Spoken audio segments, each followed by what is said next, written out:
Hi guys, this is Ish, and Lax from the Subs podcast. now it's game week 2, so we're going to give you obviously the preview for the week's games and also a little bit about the transfers. And obviously the big game on Monday, which is Liverpool-Newcastle, which has now got a lot more bite than originally did. I mean, there were always feisty games and classic games in the past, but now there's a little bit of extra edge on this, because of the Isak situation. So what about you in terms of how you think this situation is going and how things have been handled currently? Oh, it's a fascinating topic. I didn't think any of us wanted this saga to go on for too long. I think potentially will happen, two things, because it does remind me of the Van Dijk situation. Obviously, we all were aware that famous photograph came out with Klopp on the plane with Van Dijk, I think it was. So things sort of fell apart and we didn't get him over the line. There's a big possibility this maybe happens in January, perhaps. I think that's definitely something that could happen, because I think we're in a position of power in this scenario. So if it's not January, I reckon it's going to be a very, very late deal. But I think at that same point as well, it depends if Newcastle sign someone. Yeah, I think it's got a little bit tough now. I think with Isak coming out with his comments during the kind of PFA Awards, I think that sort of dropped Newcastle, kind of stung them a little bit, and they've now sort of don't want to sell him and just want to hold on to him and almost kind of prove a point to say, okay, well, if you're not going to stump up the money, he's not going anywhere, and they will just wait and see, because they know it's like a World Cup year coming up, so they know that a player like him with his quality isn't just going to sit back, isn't going to just go in the under-23s. But then again, Sweden, do they have really any other strikers?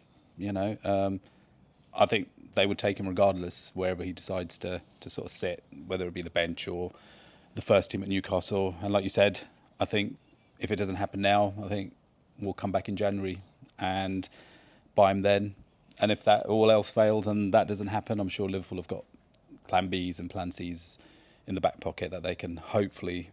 I think there's about 10 to 9 days left in the transfer window currently. So let's see what other deals they can make. And obviously, I think we definitely need to strengthen in right back, because since recording this, I think we've had another injury to Frimpong, who's pulled his hamstring.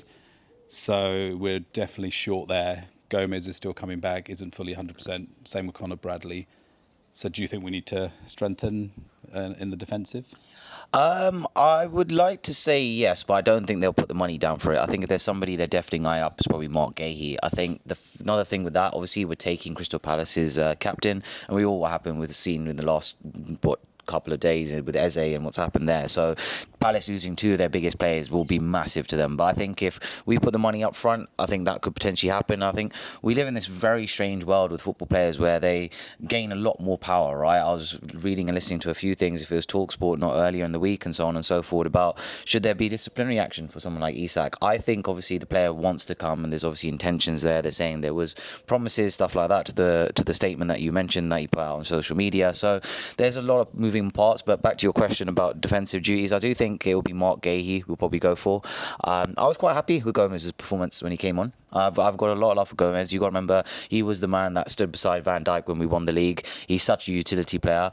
I wouldn't like to see Endo there, though. I think Endo's much better in the middle or in the midfield where he should rather be. I must admit, I'm more of a bigger sort of fan of stronger and taller players at the back, especially centre back. Right back, I think I'll be quite interested. There was obviously a lot of testing of Dominic Szoboszlai in pre-season as well. That could be quite an interesting turn of play. We've seen even Curtis Jones play there last season. So I think we should be all right for the one game. I hope Bradley's out not for too long, but obviously with both of them fit, they're great options. Yeah, and I also think, I think for tomorrow, for Monday's game, I think we will be probably going with Dominic Szoboszlai because he was tested in pre-season. So.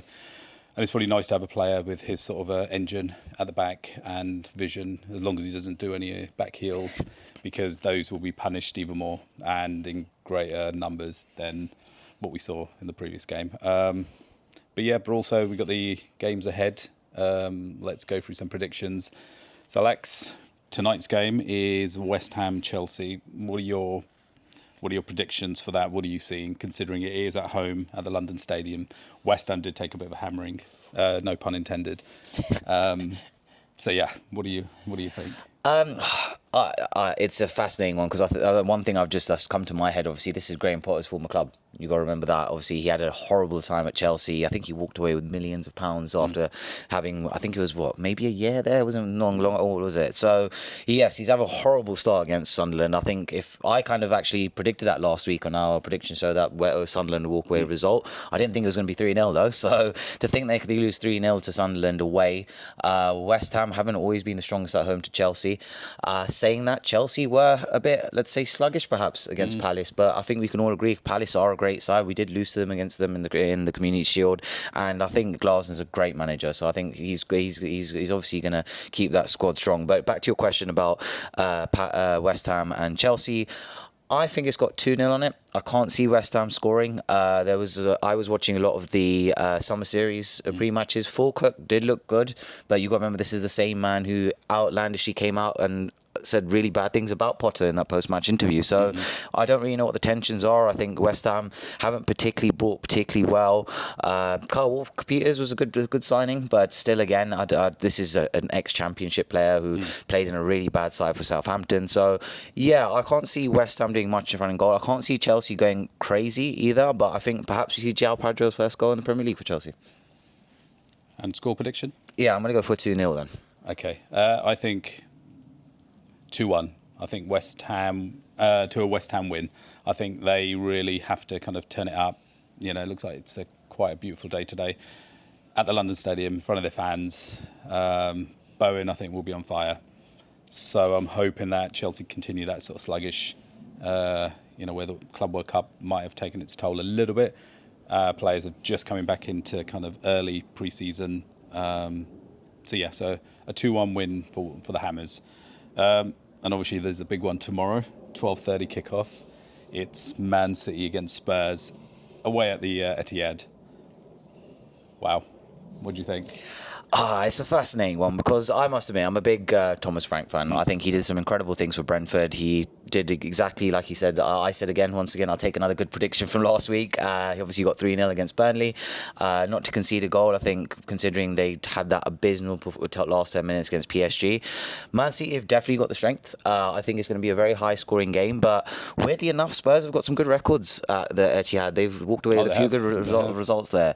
Pep is still speaking about the squad being too big. I think Thomas Frank's probably quite happy with what he's got at the moment. I think, obviously, we mentioned Eze earlier. I think he's probably looking for one or two more signings. There's obviously the Savinho link there as well. So will Savinho not be playing on Saturday as well? With that in mind, I don't know how much of a Liverpool bias I want to put on this, but I'm going to say it's going to be a high-scoring game, like I mentioned. I'm going to go 3-2 City. Okay. I'm praying for a draw, so like you said, it will be a high-scoring game. I would say maybe 3-3, with Spurs leading twice in the game and then doing a Spursy and bringing it back to 3-3. And obviously then we've got the 3 o'clock kickoffs.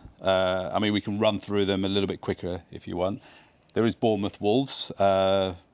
Wolves lost the first game at home, which was very surprising, that they didn't put more of a fight on. But then it was City who seemed to, are gelling with their players pretty well.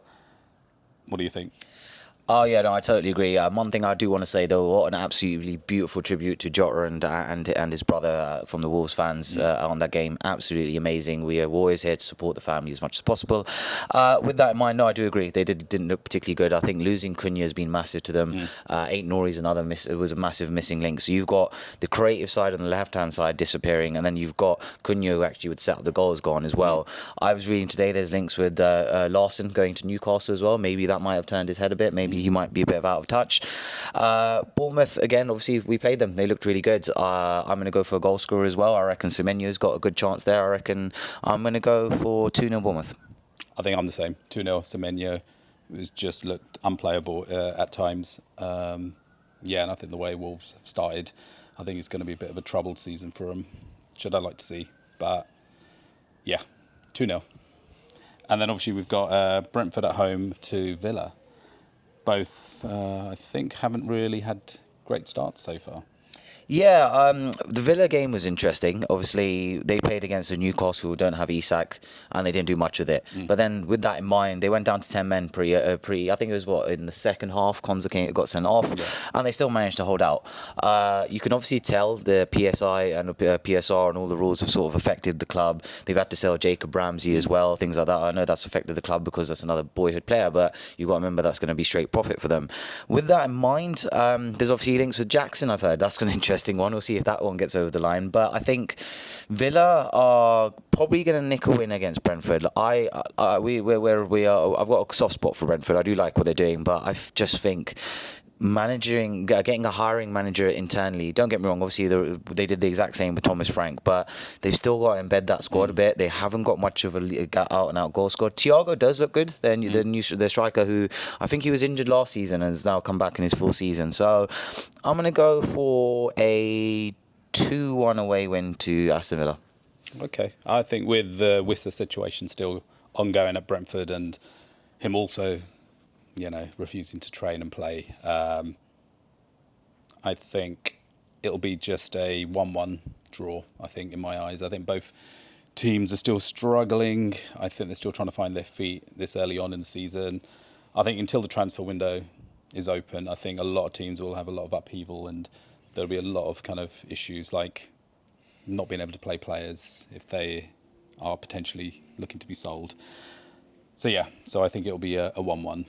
And then obviously let's move on to Burnley-Sunderland. Oh, that's another interesting game. I think, unfortunately, Burnley, another team who hasn't got a lot of firepower. I think we've all seen in the Premier League, it's been a big push for a number 9. Obviously, we've gone with Ekitike, United went with Sesko, Arsenal have gone with Gyökeres.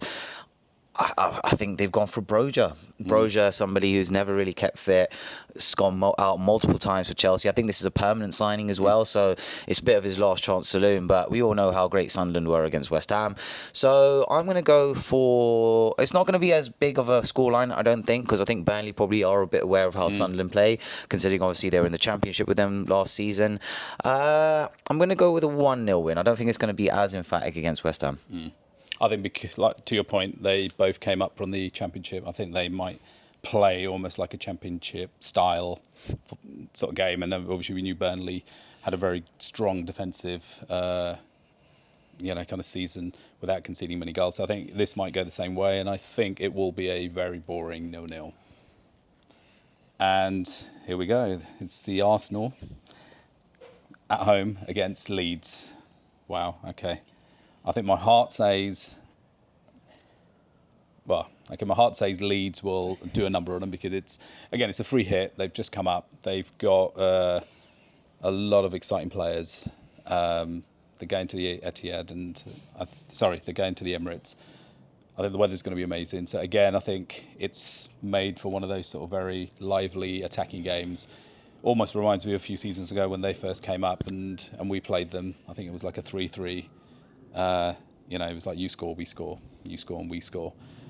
So I think it might be a 3-3, dare I say it. And what about you, Lex? Oh, I think that would be a great result all around for everyone. But I must admit, I think Arsenal still look very strong at the back. David Raya had a brilliant game against United. I don't want to speak too highly of United, but they were knocking at the door. Cunha looked good. Mbeumo looked good. Arsenal at home are a good side. I had a wonderful chat with an Arsenal fan the other day, and looking back on their home record, they still kept a lot of good points. Right? They've obviously are a strong team. I think perhaps we see Gyökeres' first goal as well in that game. I want to say they probably could concede because Leeds are very famously, I saw a great stat on it from the Monday night game, that they've got some of the highest XG goals for counter-attacking and on the attack in that regard. So they're a very pacey side. I think that could disrupt Arsenal. At the same time, like I said, they are a very strong unit. My heart wants to say they will concede, but I think it's going to be 3-0 Arsenal, unfortunately. Okay, well, we both agree that 3 goals will be scored. But to the Arsenal. And then obviously let's move on to Sunday where there's 3 games being played. It's Palace against Nottingham Forest. Obviously, Crystal Palace being at home.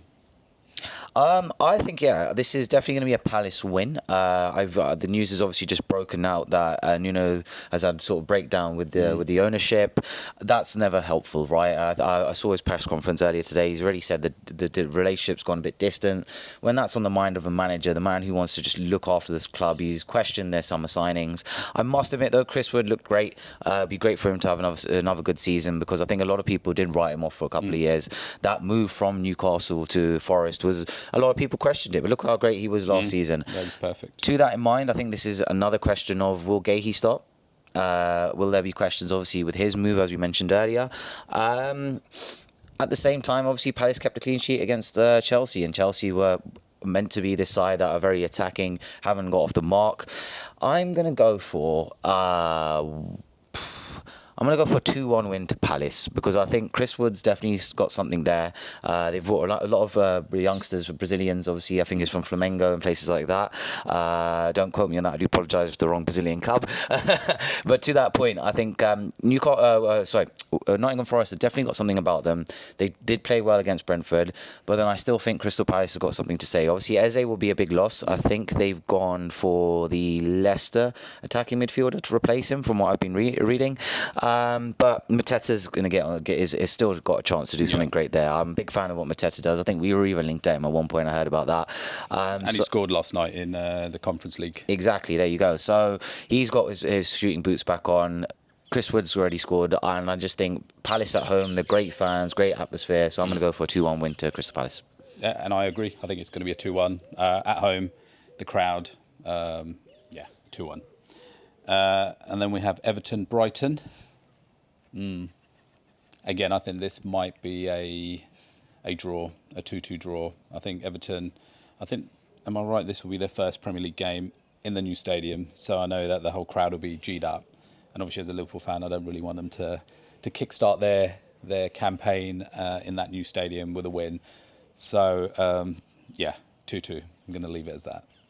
No, I totally appreciate where you're coming from, but there's a lot of question marks when you move into a new stadium. The atmosphere has got to be rebuilt again. One thing I'll give Goodison Park, it was a hell of an atmosphere. We both saw that crazy game last season, 2-2. God, don't even know why I brought it up, to be fair, but that they had something special there. So that you've got to sort of rebuild that connection, right? I've been to the new Spurs stadium, beautiful stadium once again. I think everyone's got something about selling fancy food now and having some cool bar machines and stuff like that for the fans. That's great, but that doesn't create an atmosphere, right? No. We've always said famously the empty had it's not got a great atmosphere in that regard. Even Pep Guardiola's come out and said it a few times. So I think they might be hyped, they might be pumped, but they didn't look great against Leeds. Same with Brighton. Another great call I got from last week. I saw that as being a draw against Fulham. I think Fulham scored really late on as well. They did. So I'm going to go for a draw. I think it's got 0-0 written all over it. I don't think the two sides have really gelled so far. We spoke about this being obviously very early on in the season. Again, going back to the Villa and Newcastle game, all you saw was these sloppy passes. Players haven't gelled together, right? Don't get me wrong. Everton have made some really good signings.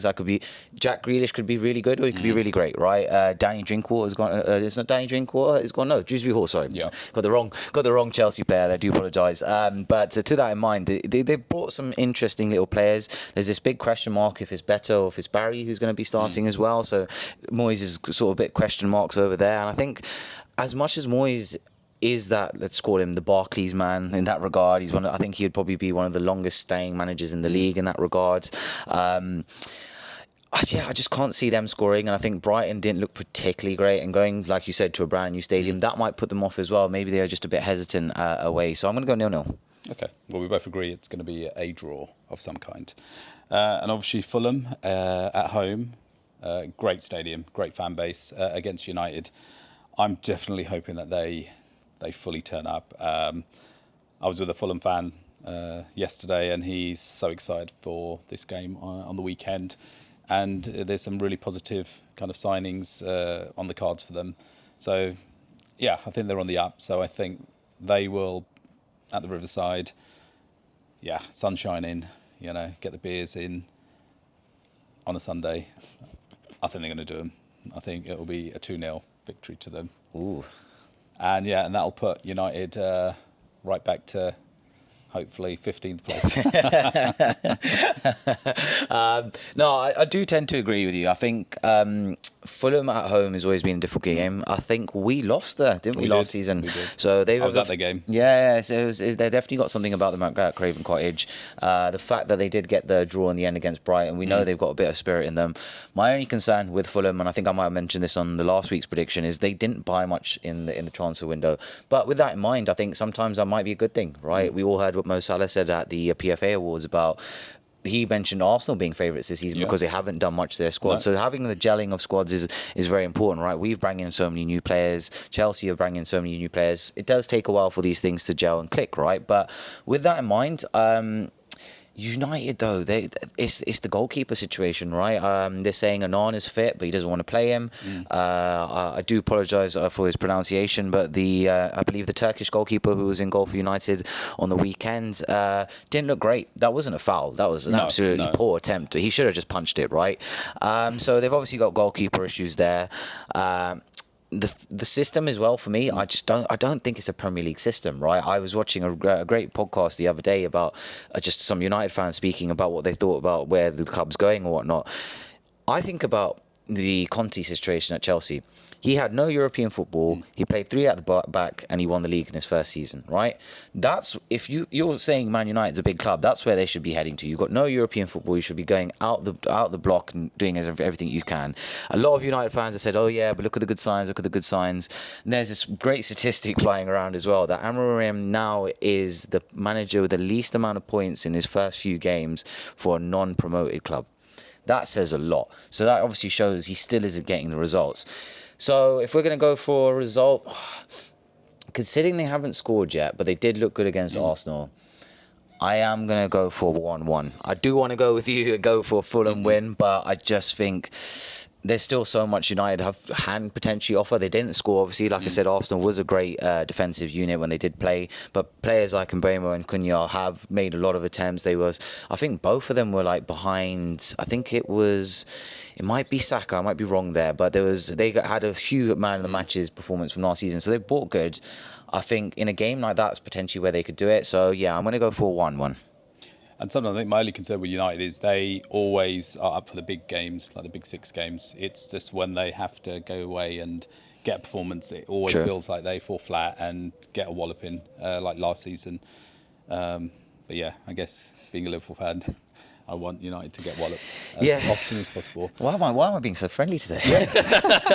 Okay, and now here we go. We go to the big one. Ooh. It's the big game, Monday Night Football, under the lights, St James Park. It's Newcastle versus our beloved Liverpool. The Isak derby. The Isak derby, the Gini Wijnaldum derby, yeah, the Michael Owen derby. There's a few of them. The Kevin Keegan derby. Yeah. So there is a lot of history between both clubs in terms of players that have played for both clubs. Peter Beardsley as well, to name some. And I think there is a lot of mutual respect. They both have a very kind of passionate fan base, love the team regardless of where they are, always turn up in big numbers. So there's a lot of mutual respect there. And I think in the Carabao Cup, I think we were both disappointed that we didn't win the Carabao Cup. But on the other hand, we were very, very happy that at least it was Newcastle and it gave their fan base a really nice day out and a trophy to sort of cherish and to have that part of their history. And not to kind of be kind of cocky or arrogant. It would have just been a Carabao Cup.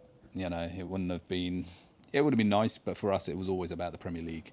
So it was well deserved. And yeah, their fans were great on the day as well.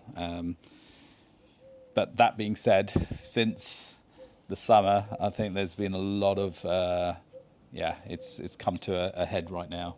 The whole Isak situation, and of course Liverpool have just sat back, so I don't think they've really kind of got involved too much. They initially put in a bid of 110 million, I think, to sort of just test the waters straight away. I think they were given kind of an idea that come and put a bid in, and then they were knocked back straight away. So then obviously Liverpool just said, no, you just let us know when you're ready. We are definitely interested in him. So just let us know. And obviously then we've seen how that sort of transpired with Isak taking it upon himself to sort of exclude himself from first team training, to not be on tour and to self-train at Real Sociedad.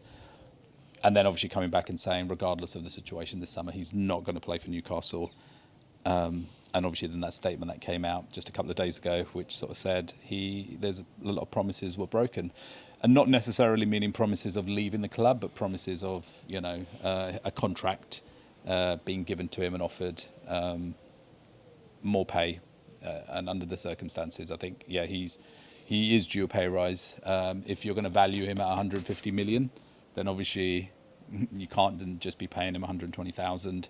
So you've got to be realistic. So what is it? Are you happy with 135 million? And we take him off your hands and... because football is a short career for many players, and I think at his age, I think he'll be 26 come January.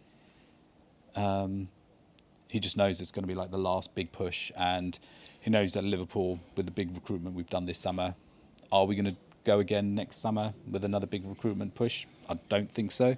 So he knows that the window of opportunity is right now, and he knows the sort of signings we've made and the players we've bought in already. And we've moved players on almost to kind of create that place for him in the team. So we're ready and we want him, but at what cost? So we've got to continue, and we're still short on attacking numbers. So we still need to bring someone in. So if Newcastle just play hardball, and obviously with Saudi ownership, who just will dig their feet in and say, no, you're not going anywhere. It's a tough one, but in terms of the game, wow.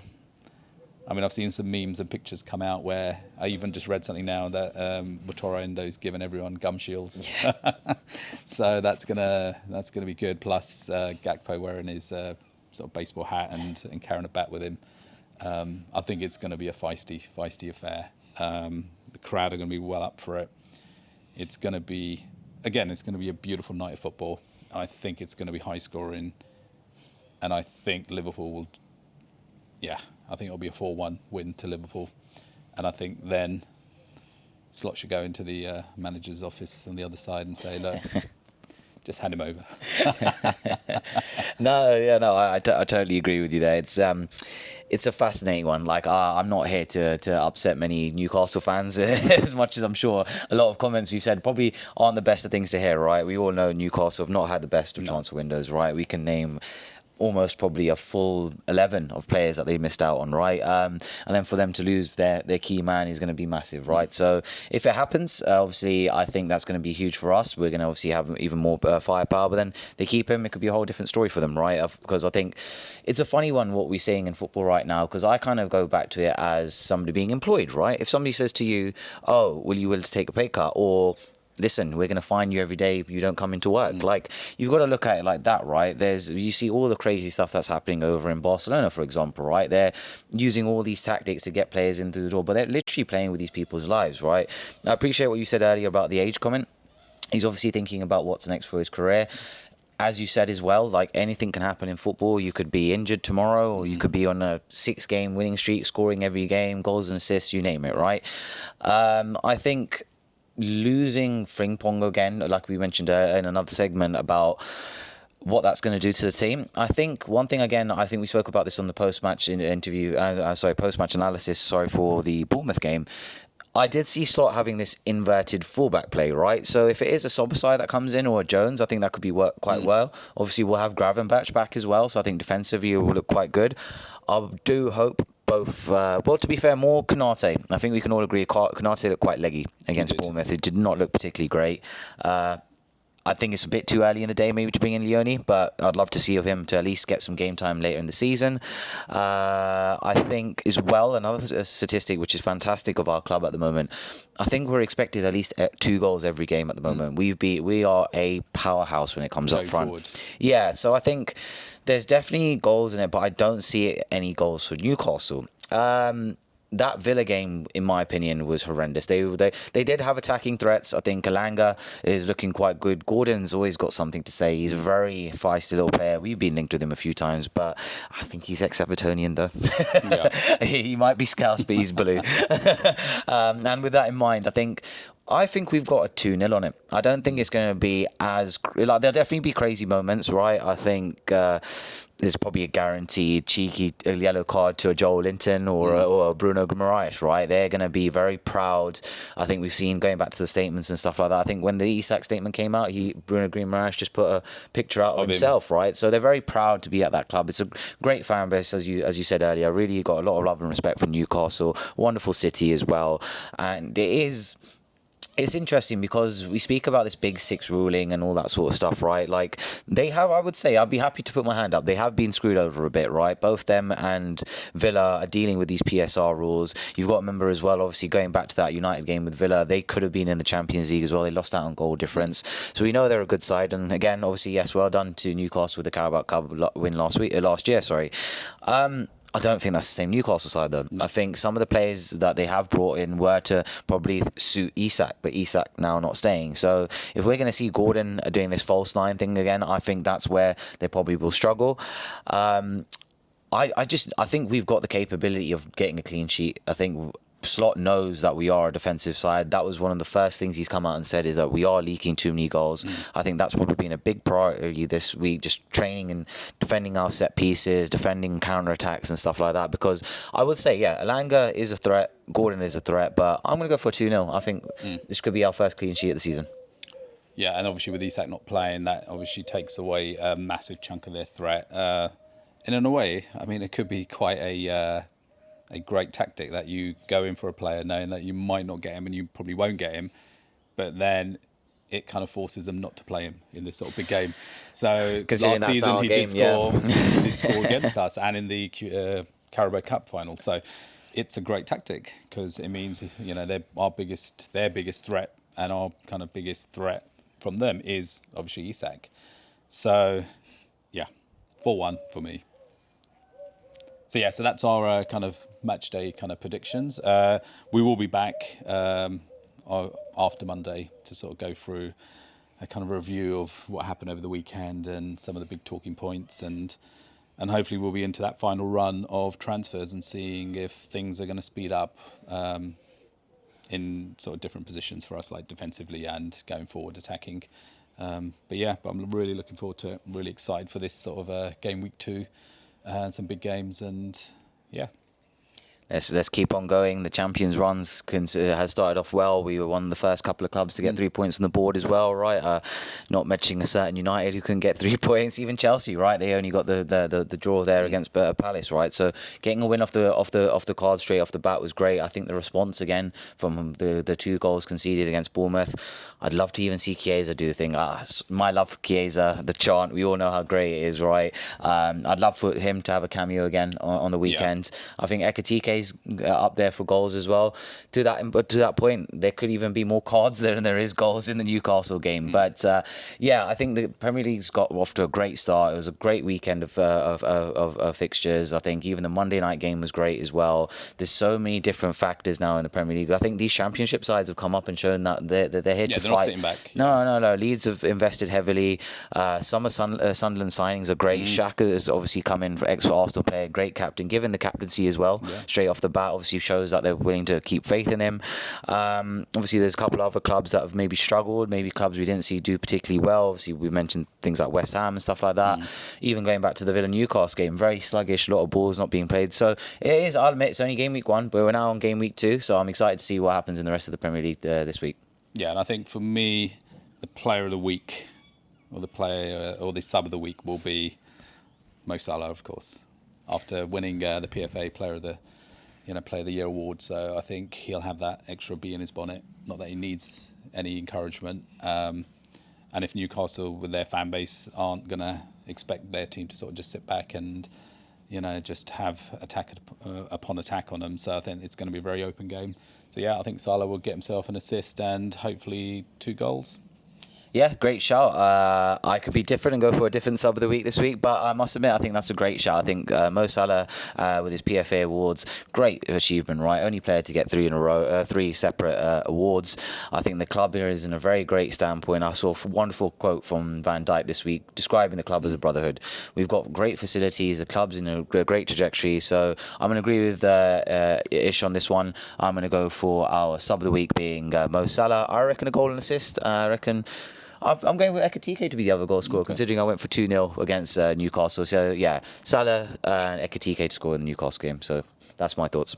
And also, we always will. We're going to start a new thing where it's the Lagi Sat of the weekend. So the team that gets the sort of like the biggest loss or the kind of the shock result of the weekend. So who do you think will have the solid Sat, or as we like to say, the Lagi Sat of the weekend? I think we obviously mentioned perhaps Fulham. Obviously, I said there might be a draw in there, but Fulham have got all the ability to take a win from United. So I'm going to go with Fulham. Okay, so United will get a solid Sat given to them by Fulham. But yeah, guys, like and subscribe, and obviously make comments. Yeah, please do. We want to hear your feedback. We really appreciate you joining us on this journey. Like, subscribe, comment, share, and we'll see you next week.